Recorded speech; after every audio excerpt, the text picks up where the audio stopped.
Hey, Jason from Bohemia Bees, and in this episode, we're going to talk about early spring beekeeping and what we do here on the Eastern Shore of Maryland. Stay tuned.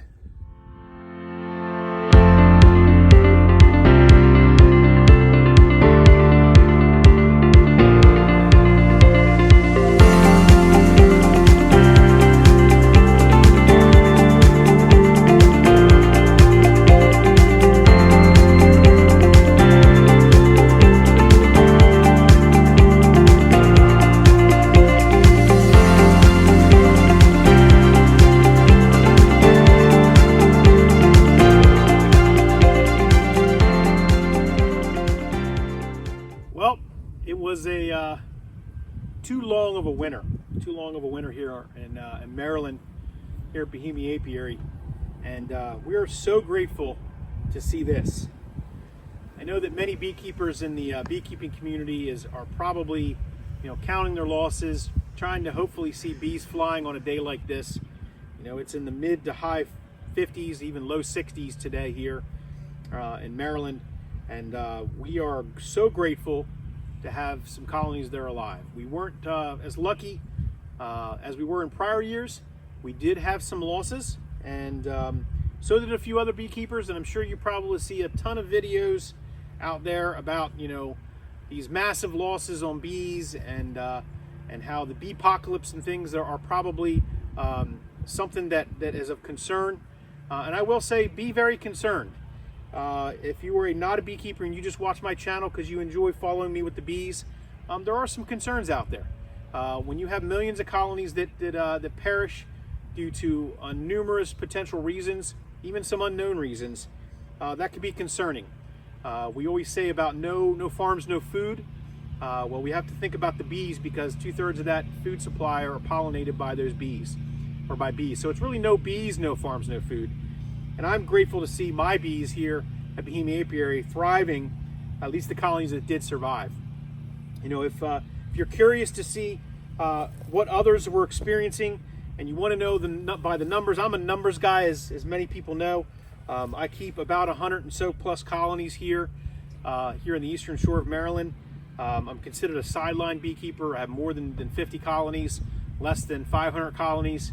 And we do pretty well with managing this amount of colonies. I'd love to expand, but for now, it's a good number.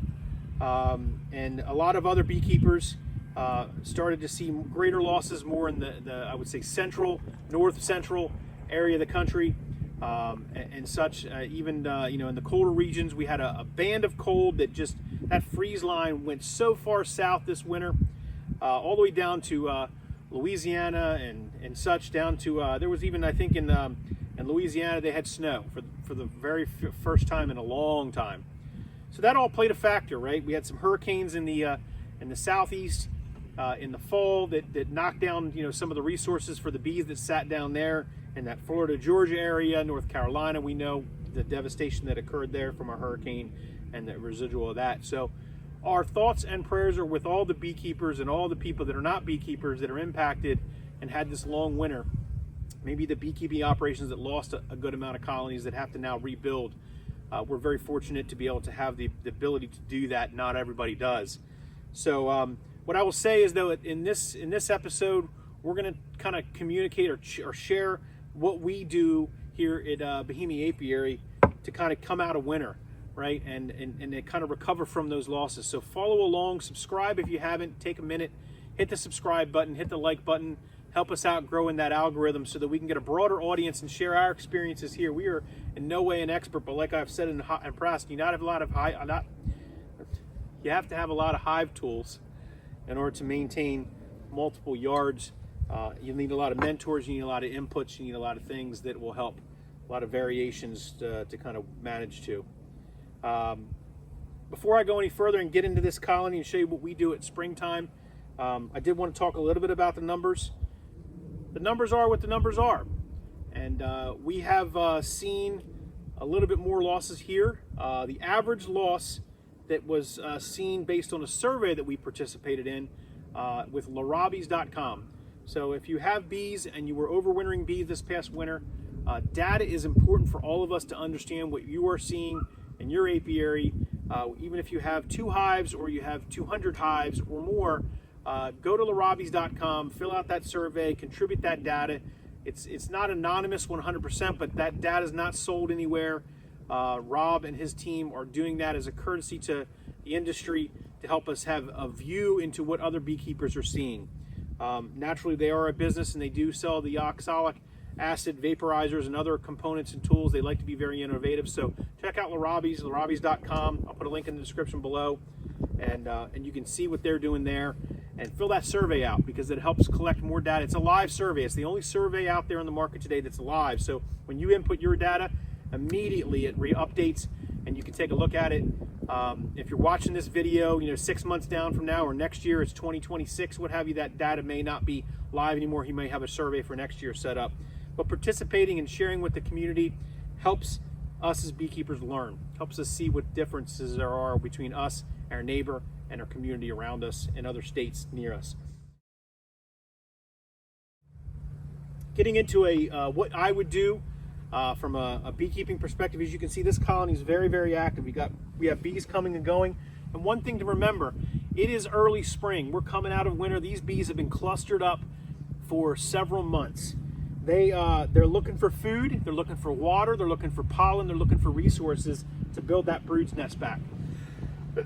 They're not aggressive or defensive because a lot of the bees that would be taking on the role of the guard bee, they don't really exist in that job right now. Those bees haven't really shifted their mindset to that particular. So which is why I can stand here without a veil on, without any clothes on or gear on, put my hand down at the entrance and the bees will just come and go and they won't bother me because they know that the defense mechanism is not necessary right now. Unless, of course, there's a robbing incident, which is why robbing does occur in the spring. So if you have open hives that are weaker hives, make sure your entrances are still reduced real small. Make sure that you have your preventative measures for robbing in place on that colony, whether it's reducing the entrances or closing some of the entrances, at least leaving a small opening for them to come and go. If you start to see a traffic jam in the front, with the bees coming and going, maybe open it up a little bit, but there should be a good bee population or good bee volume before you attempt to do that in the spring, because bees are, well, they're opportunists, much like all of us. And if there's a hive that's a weaker hive and they need resources and there's not much out there just yet, they might rob that hive next to it or on the, in the same apiary. So make sure you're doing those measures. This colony right here, there was a 4-way pallet. We lost 2 on this colony, on this pallet. We took the box, the frames, we cleaned them up, and earlier about a month ago, about 2 or 3 weeks ago, this colony below it was very, very strong. It had a lot of brood already. It was already brooding up. It had a lot of bees. We didn't want them to swarm early in March, so we took a box, we put it on top with some empty comb in the middle, another frame of resources in the middle. We really just kind of beefed up the living space for these bees so that they can move, because you can see they're bringing in pollen. Which means they've got brood, which they're bringing in that much pollen. That's a good sign this time of year. Let's take a look. We also have another video. We're going to show you the Apisolis. This is just an alternative for the beekeepers that don't want to use a smoker. We saw this a couple years ago, and we're trying it out. Fairly easy to use. It allows the beekeeper to use more of a vapor instead of a smoke. So my clothes don't smell. They'll smell like flowers almost. When we do anything with any colony, naturally, we're going to smoke under the lid, and we'll get down here and we can take a look at these bees and what they're doing, and take a look and see what they got going on in the hive. Let's take a look inside the hive. This is the inner cover that we use. You can see they propylized this up pretty heavily.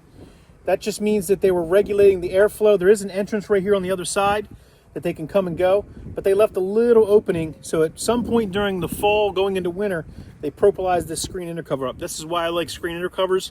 I can see what they're doing, how they're regulating their hive, how they're changing and controlling the environment within that ecosystem inside that hive. Let's go ahead and crack that lid. We're going to go ahead and use our Apisolis smoker, and we're going to come across because the wind's blowing at us. Okay? You see the roar of those bees in there. Listen to that sound. Let's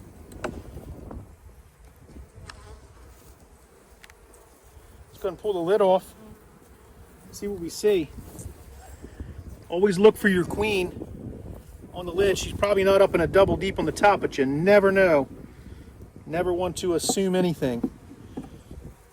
There's a leftover pollen patty that we had put in here. Looks like they're cleaning that up. What I really like is the fact that you see a lot of bees up in this top half of the box. Now where the queen moved up here and started to lay, we're going to take a look at that. You can see them how they react to that Apisolis vaporizer. Very interesting product. We'll do a video on this a little later. Let's take a look in the colony and see what we see. So when you inspect the colony, or when we inspect the colony, we always start from the outside, and we're not going to get too heavily into this because I don't want to break the propolis envelope that exists. This is the Propola box. That's actually the Endura hive, which has the wax dip Propola box by Nature's Image Farm. We'll put a link in the description below on that too, and we'll actually have those on our website here shortly. The outside frame is just probably going to be a resource frame. Let's take a look at what the is going on with it. Really light outside frame. Looks like they're cleaning it up. And I'm just looking to see what they're doing here. It looks like they're just feeding on some of that pollen that's on the outside of that frame. There might have been some resources in here. This was, again, a dead out that we stuck on top to allow the bees to have room to grow because they were getting packed in that initial hive. Now once I pulled that first frame out, I'm going to slide these gently to the side after I inspect them. So we're pulling another frame out, and what I'm looking for is any signs of eggs or the queen. And it looks to me like they're just loading that up with some resources because this was an empty frame, and you can see in the middle here, this is the outside second frame. If you come across, there's resources in there that they're bringing in from somewhere. So that's nectar, it's fresh nectar, not stored from winter. Second frame here going in, third frame really. Okay, we got some bees that are working and cleaning this frame up as well, and I'm not seeing any eggs yet. Good, some resources in that frame as well. There's some capped honey that was left over from before. And we've got heavier frame here, probably more in the middle. This looks like some drone comb that they were filling up, putting some resources in. I don't see a queen or see any potential activity as it relates to brood just yet.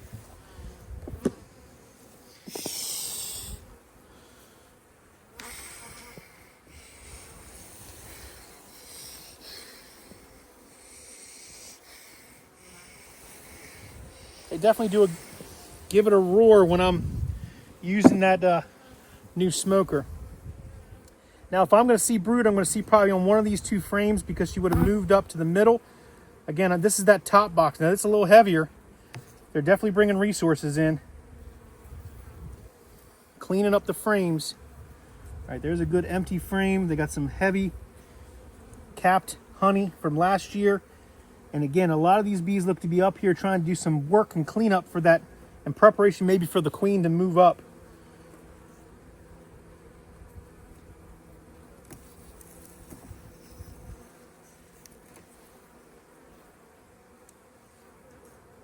And it's a heavier resource frame right there.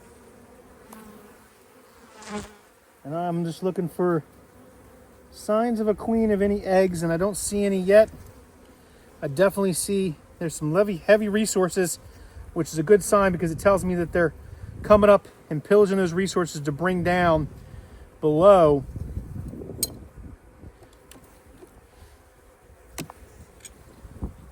And they have enough to get into the spring. Oh yeah, that's heavy resources there. That's a great thing. Yep. Heavy resources. This looks to be all capped honey on these two frames out here. That's a good sign. So I'm going to take this, I'm going to slide it over, and I'm going to put this other frame that was really light back in here, and then tighten your frames up. You want to make sure you always tighten your frames up so that they don't build a lot of cross comb and create problems. I'll put this back in here in case I want to finish up with that. Now, that's the top box. Again, this was a dead out box. There's some residual honey left over from the prior colony that didn't make it, but there's some stores that they're putting back in there. That's a good sign. Let's go ahead and put this cover back on. Actually, I'm going to set that to the side for a moment because I'm going to pull this box and peek underneath and see what we see.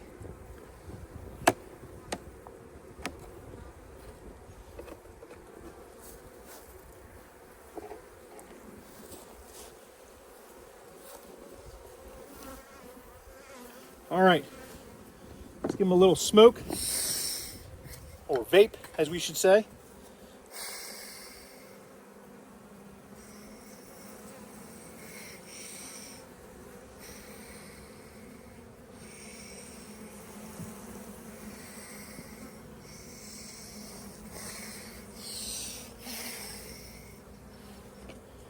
All right, so now, based on what I'm seeing here, I'm going to expect to see a brood's nest right about here. So I'm going to pull a frame or two over just to see what I see. Being very careful because I don't want to disturb the brood's nest.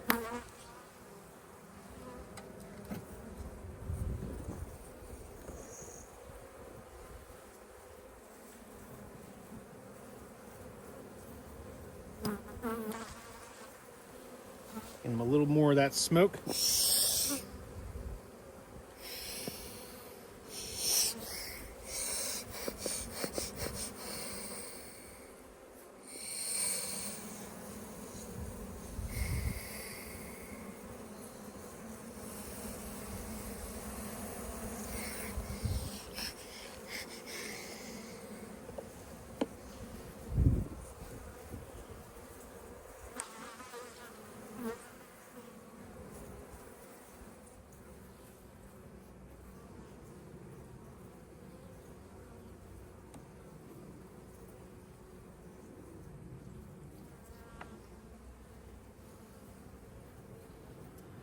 All right, so what I see here is a capped brood and some larvae out here on the edges.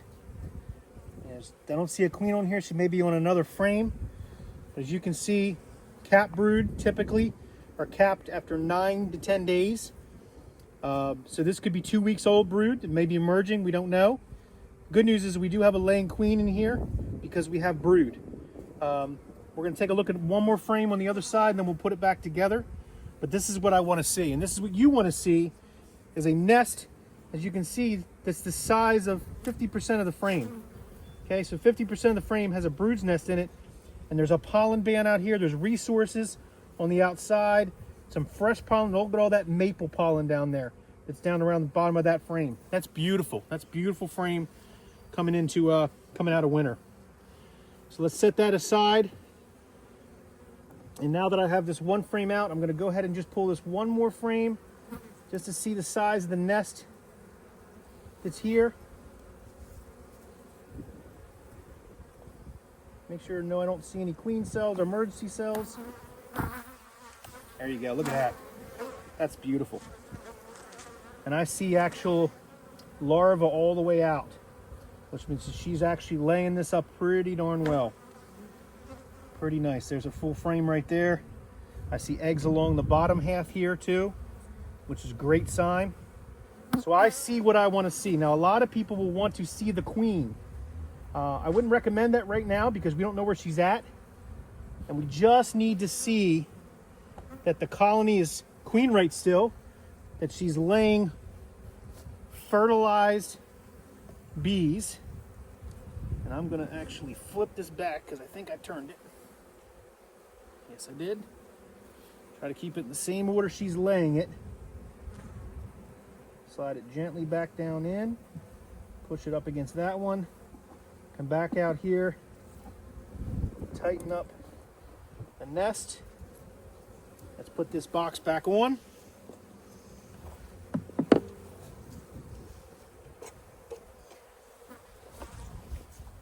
We always lay at an angle so we can, or go straight down.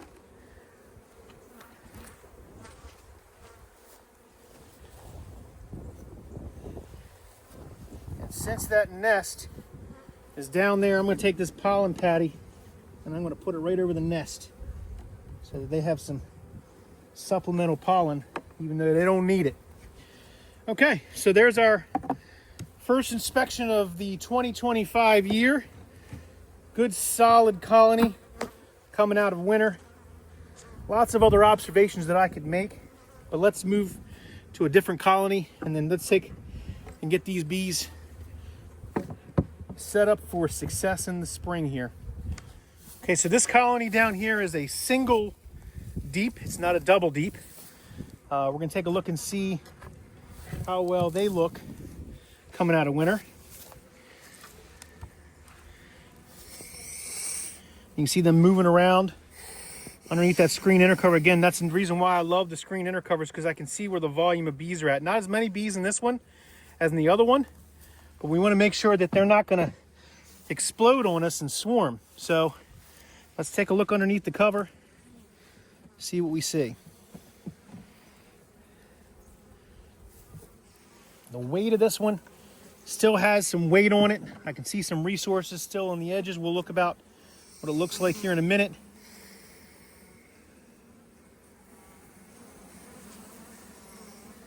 Looks like they ate through their pollen patty right here. There's enough pollen coming in right now that I don't need to add a pollen on, but you can, because this is the time that bees will starve. If they don't have enough resources, they could starve out. That's why you want to be very cognizant of that.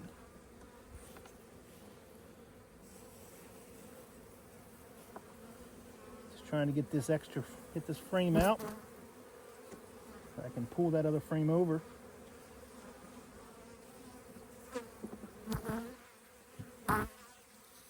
Look.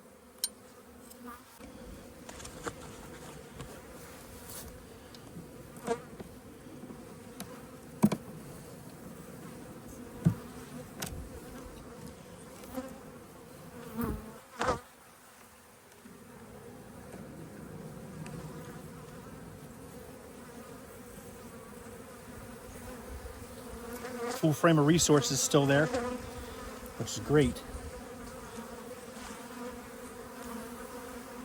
Again, I'm just looking for a brood's nest.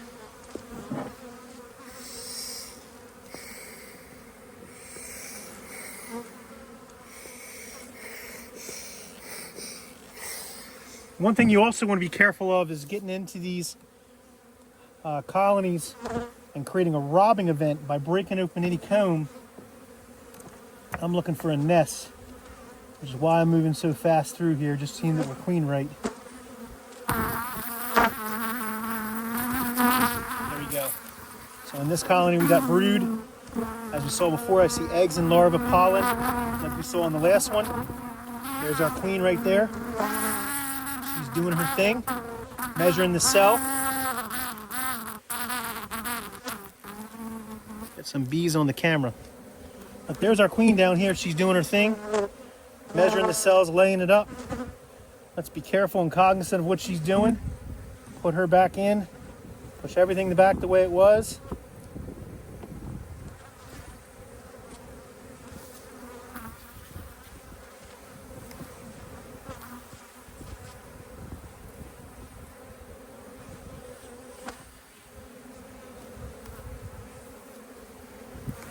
Close her up.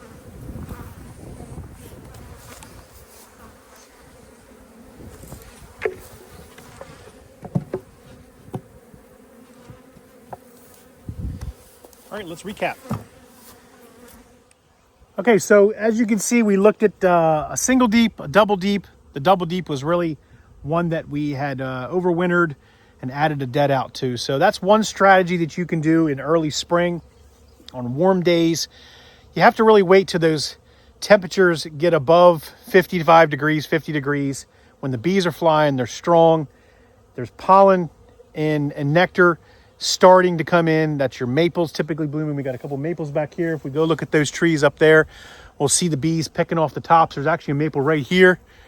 So up there somewhere, if you look close enough, you might see some bees flying around, hitting up some of that pollen up there. Those are the maples. Our Apiary hives are over here, did pretty well this winter. We had a couple losses, but for the most part, they did better than most of the apiary as a whole. And it's probably the R value on that. We actually look like we have a little bit of robbing going on over here that we're going to address in a second. Close the entrances down. Like I said, this time of year, if you're wondering what to do, you're going to assess the strength of the colony. On a day like today, they should be flying. You should see at least a half a dozen to a dozen bees coming and going. It may not look like full flow spring movement, but you will notice a lot of bees and a lot of movement on your colonies. The purpose of that is to show that you have a strong enough colony to be able to bounce back from winter, break cluster, go out and forage that pollen, that nectar to help grow that brood nest. As you saw in the video earlier, we had some decent sized brood nests, probably 3 to 4 frames of brood within a deep body, right? So you want to make sure you have enough space. Right, so if they look like when we get into these colonies and they look like they have got, at least fit more than 50% of the brood nest is filled out with, you're going to want to make sure that you add space, right? So whether that's adding another deep on top, or whether that's putting a super on top and maybe capturing that early spring flow, really depends on what your priority is. The key now, though, is to manage that they don't starve to death. Make sure that they have access to open water. Make sure that they have the pollen and the nectar is coming in your area. If you still need a supplemental feed, you still can. When they stop taking the 1-to-1, you probably can stop feeding. When you can put some small pollen patties in. The small hive beetles and wax moths are not emerged yet. They're not in that cycle. So you could be cautious enough to put those supplemental pollen patties on and not worry about them getting into them. If for some reason you've got a colony that's small. We had 2 colonies over here that were the Apimays, the 7-frame nukes. And you can see if you watch for a minute there, the amount of bees that are coming and going out of those colonies. The one to the right over here is actually a dead out. We just noticed. We're cleaning that out, but the 2 Apimays to its left are strong. So if they have 4 frames of brood in there and they're in a 7-frame, we got to get them into a 10-frame probably in the next 7 to 10 days. Some of that cap brood that you saw in the frame a minute ago will emerge out here in the next 7 to 10 days. So we want to make sure that we don't have a boom of bees and then causing that colony to trigger swarming early in the spring. You want to manage to that. If you have dead outs like this blue one back here as a dead out, try to inspect that colony early. If there's any honey resources, make sure you get them out of it, because an undefended hive will get robbed out and it'll trigger robbing everywhere else in your apiary, which you don't want to do. Pull the frames out, get any dead bees, clean them out, inspect it. Make sure that it looks like that they died of either starvation or natural causes because of the winter, because the cluster was too small. If there's a funky smell, if there's some things that just are questionable, don't risk it. Take that, either test the bees, or throw that comb away, or clean that box out, torch it, whatever you need to do. Don't risk it. Don't use equipment that could potentially be exposing a strong colony to something that could be bad. So there's a lot of information I've given you, right? There is no one recipe for how you keep your bees and how bees should be kept wherever you're at. We just try to give you our perspective based on how we run our colonies, how we run our apiary. We see a lot of strong colonies coming out of winter, and we want to keep them that way. So that's my advice here. We're going to try to do another follow-up video as we move into later in the winter, or really early spring, later March, mid to late March, just on the progression of what you should be doing once the nectar flow really starts to kick in, and how do you get ready for that? How do you manage colonies, make sure they have enough space, make sure they're prepped and ready to receive that nectar flow if you're going to choose to use those colonies for harvesting honey this year. A lot of our techniques and things we do are universal. Some of them are unique to Maryland. So check with your local beekeeper, your local beekeeping club. Try to find a mentor if you don't have one to help you guide you through that early overwintering spring process, because here it's different. Everywhere it's different. Beekeeping is local. Beekeeping is definitely something that's unique in your area, but there's a lot of good support out there, whether it be through the YouTube channels, through local mentors. Happy to answer any questions if you send me a message or put a comment below on something that you're seeing that you just don't know. Appreciate everyone watching. We're going to hopefully do a lot more content this year. We've got a lot of products that we picked up at the North American Honeybee Expo that we want to test out this year, show and share with you to see if you are interested in maybe picking up some of those products. Last year we did a lot of videos on the Apisolis. There's put a couple links in the description below on those. This is our pollination cart that we have. They did a great job. They had a great survival rate again this year as they did last year. We're looking to super them up pretty early, strong colonies, get some honey off of these this year as well. Beekeeping is definitely a journey. There's no one right way to do things. There's no answer that someone can tell you how to do your bees. They can only give you their perspective. We try to do that here on Bohemia Apiary on our channel, give you our perspective. Hopefully you enjoy the content, help us grow. We're about to hit 20,000 subscribers, so thank everyone who has subscribed and supported us through the years. We want to continue to grow. We want to continue to do more things at Bohemia Apiary, but we need your support. So click the link below to subscribe, share this with some friends. Let us know, give us some feedback on things you want to see this season here at Bohemia Apiary, where beekeeping for us is, well, it's definitely more than a hobby. It's kind of an obsession. Thanks for watching, everyone.